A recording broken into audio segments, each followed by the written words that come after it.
អូខេបាទសួស្តីបាទពុកម៉ែបងប្អូនទាំងអស់គ្នាបាទជួបគ្នាបាទជាមួយឃ្លាំងបុណ្ណា168ចរៃបាទថ្ងៃនេះគឺយើងចេញជាមួយនឹងប្រភេទបាតាកូម៉ា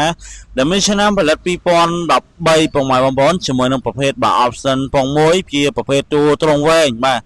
ជាប្រភេទឡានថ្មីសាច់ដៃស្អាតអត់បកកាត់តដូពណ៌អត់ជ្រៃអត់ពុកអត់ស្ទើរខ្សៅខ្យងជាប្រភេទបាទមេឡានលំដាប់ grade A តែម្ដងពុកម៉ែបងប្អូនទាំងអស់គ្នាហើយបាទជាមួយនឹងអតិថិជនខាងនេះគឺគាត់ឡើងមកពីខាងខេត្តក្រចេះបងប្អូនណាបាទគាត់បានជឿជាមួយភេតាកាម៉ាពីខាងឃ្លាំងបុណ្ណា108យើងទៅបាទគឺរៀបចំជូនគាត់ទាំងព្រឹកព្រលឹមតែម្ដងណាជាមួយនឹង data ឡានថ្មីសាច់ដែកលំដាប់មេឡាន grade A បងប្អូនទាំងគ្នាបាទជាមួយនឹងឃ្លាំងបុណ្ណា168គឺយើងធានាផ្ដោតសំខាន់ជាងគេនោះគឺទៅលើគុណភាពជូនពុកម៉ែបងប្អូនបាទចង់ឲ្យពុកម៉ែបងប្អូនប្រើមួយដឹងផលិតផលមួយតែម្ដងចំណាយលុយច្រើនតែម្ដងបងប្អូនណាបាទចំណាយលុយច្រើនតែម្ដងពុកម៉ែបងប្អូនបានចំណុចអ្វីដែលពុកម៉ែបងប្អូនចង់បានណាត្រូវចិត្តនឹងអ្វីដែលពុកម៉ែបងប្អូនត្រូវការបាទអញ្ចឹងមែនតើបងប្អូនណាអាចជឿជាក់បានមកជាមួយនឹងឃ្លាំងបុណ្ណា